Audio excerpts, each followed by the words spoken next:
প্রধান উপদেষ্টা প্রেস সচিব শফিকুল আলম একটি বেসরকারি টেলিভিশন চ্যানেলের অনুষ্ঠানে মুখোমুখি উত্তর দিয়েছেন বিভিন্ন প্রশ্নের। উপস্থাপকের প্রশ্ন ছিল, টুপ করে যদি শেখ হাসিনা দেশে চলে আসে আপনারা পালাবেন কোথায়? জবাবে প্রেস সচিব বলেন, আমাদের পালানোর কোনো প্রশ্নই ওঠে না। আমরা কেন পালাবো? আমরা তার বিচার করব।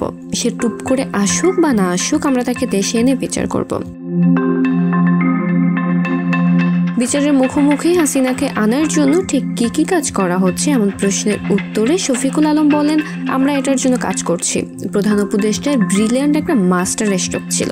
তিনি এসে সবাইকে বললেন, জুলাই আগস্টের যে গণহত্যা হয়েছে তার একটি স্বাধীন ফ্যাক্ট ফাইন্ডিং প্রতিবেদন জানাতে হবে।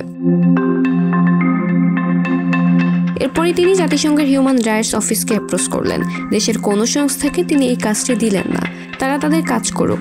জাতিসংঘের হিউম্যান রাইটস অফিসকে প্রধান উপদেষ্টা বললেন, আপনারা স্বাধীনভাবে এটার কাজ করেন, সরকার কোনো ধরনের অসহযোগিতা করবে না।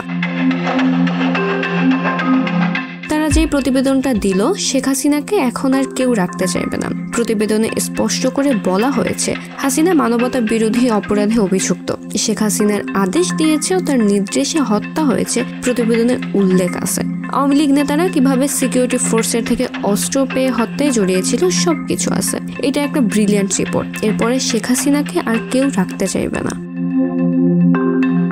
Zulekha Akter, hot news, Dhaka.